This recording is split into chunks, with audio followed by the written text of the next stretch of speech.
Hello, I'm Dr. Jessica Ashe. I'm all about creating positive social change through my research based writing and strategic community projects. Many of you went out and got a college degree and then left. I call my BA in anthropology from Emory my gateway drug because I never left higher ed. After that, I went to Chuncheon, Korea, where I taught at Gangwon-do Daehakyo.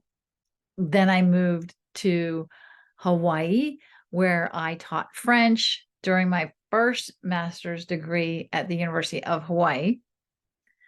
I volunteered in every classroom of my children until my daughter proclaimed in middle school, I'm not wearing butterflies anymore, and mom, go get your own school. So I did. I got a doctoral degree in literacy and second language studies and was lucky enough to be chosen for a diplomatic mission to Iraq. So I had the opportunity to teach at Salahuddin University in Erbil, for which I'm very grateful.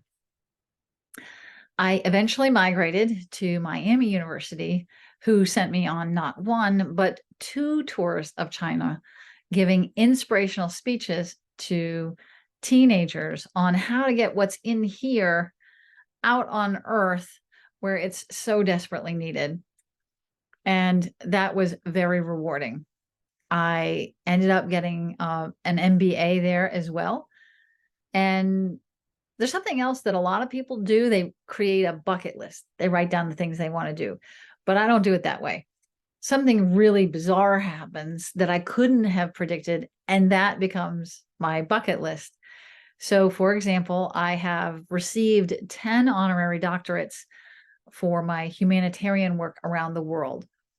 Last year, I donated water filters to Liberia, Bangladesh, Sierra Leone, and Haiti, and improved 19,000 lives.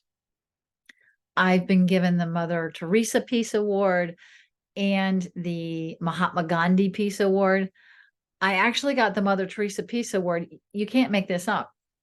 For helping to bring a roving band of rapists in a forest in the DR Congo to justice.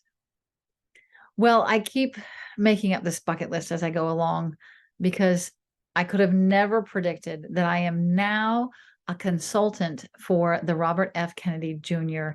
campaign, helping to bring to light all of the corruption that's going on in hopes to heal the divide in this nation.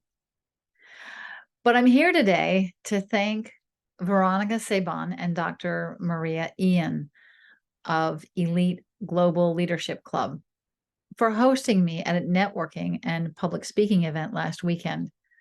I was really moved by their heart-centered approach to the way they make decisions and solve problems.